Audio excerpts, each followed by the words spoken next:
guys, and welcome back to the channel. I'm Epic John, and on today's review, we're going to be looking at the Blond Bomber. Now, the Blond Bomber was last week's AKA quarterback, and I had this review ready for a little while, but I kind of sat on it because I wasn't sure if there was going to be another quarterback that comes out that dramatically pushes it over the top. Like right now, we got Vic out there. He's got Gunslinger and, of course, all the speed in the world. And then we have Warren Moon, who's pretty accurate, but again, doesn't really, he's an 87, kind of came out a while ago, the Kenny Pickett, famous Jameis, which I don't see anybody running anymore. We got the Kyler Murray, who's fast, but wildly inaccurate. The Aaron Rodgers, which in my opinion is worse than the RG3 we got, unless you have a theme team or something. Those are the only people I see running the Aaron Rodgers. But the Blond Bomber was interesting because he hit, throw under pressure, 91. So that's a little bit, that's the threshold right there, the deep accuracy. But again, with those abilities, he doesn't have Gunslinger. He does have red zone Deadeye, which is interesting. But I didn't use it for this review. I just used Quick Draw. So with that, let's get into the review. In the Super Bowl.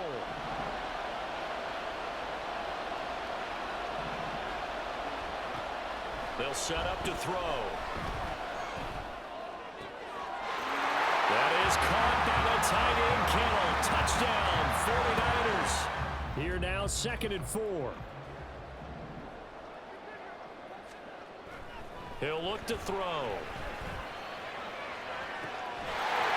And he hauls it in the end zone. The play was going, crashed down inside, and tackled him for a loss. Work in the middle of the field, and he's got a man complete.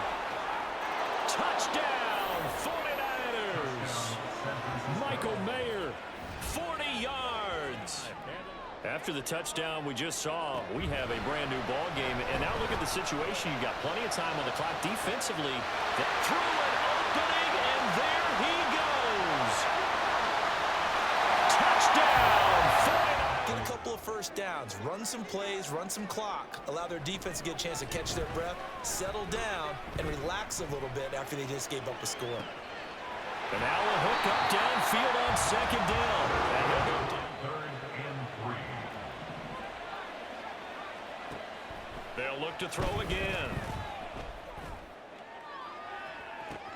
Sometimes that means he really should be first, because all you want to do is get the ball in their hands and let them make the big plays downfield. Airing this one out for Evans.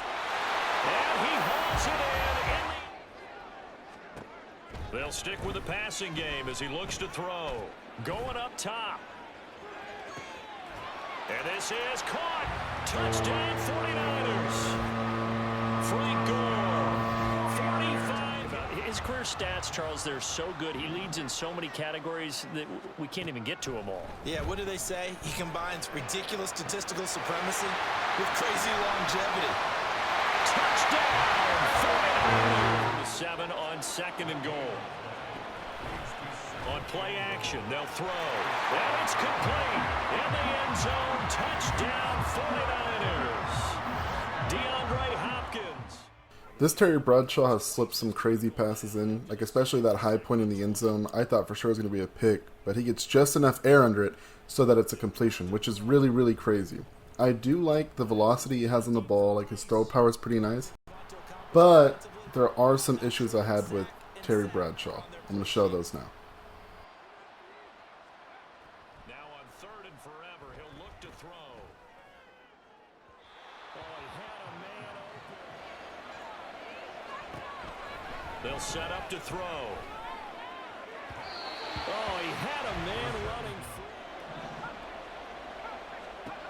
free. He'll drop to throw. Oh, he's thinking end zone for Evans. And it's... They're going to try and throw. Airing this one out for Evans. Yeah, we're at the time in this Super Bowl where, look, they need points. And they need them badly. Trailing here in the 4th quarter as they begin this drive. Positioning and technique. And this is fantastic work on both fronts there. Now a throw to the end zone. Looking to throw. So as you can see here, Terry Bradshaw had a lot of misses for me, some in some really big moments, in the Super Bowl even, which kind of sucks. But The thing that I realized with Terry Bradshaw is that he's not the most mobile quarterback in the game, and he doesn't have the best abilities in the game, and he was 500,000 coins at the time. So I ended up moving on from him just because if I'm going to miss this many throws this consistently, I'd rather just go use RG3, who's a free card, who's an 87, who is not as good as Blond Bomber. Blond Bomber, Terry Bradshaw, is better than RG3. Don't get it twisted. But the thing about Blond Bomber is he's 500,000 more coins than RG3 is. Does he play 500,000 coins better? No, I'd say maybe he's 20% better. Is that 20% worth it? To get 20% more accuracy, am I going to go pay 500,000 coins? And to me, I like to run the ball a lot. I do a lot of play action and stuff, so I just don't really need like pinpoint accuracy all the time, as silly as it sounds. I definitely think Mike Vick is better, and a new Andrew Luck came out today, which looks like the best quarterback in the game. Of course, he's unlimited, so he's going for like 1.5 million right now. But this Terry Bradshaw is serviceable, like especially if you have a Steelers themed team. Obviously, I'm still going to go use Mike Vick personally because he gets Gunslinger. But on a scale of 1 to 10, this Blonde Bomber, I definitely think he's above average for sure. You know, average being like, you know, your RG3 quarterback. I think he's better than Warren Moon, but slightly. So I'm going to give this Blonde Bomber a 7 out of 10. If he had better abilities, could probably justify giving him like an 8 or a 9. But again, even on the mobility side of things, he can move, but he's not mobile. But with that being said, that's my review. Thanks guys for joining me. Until next time, I'm Epic John.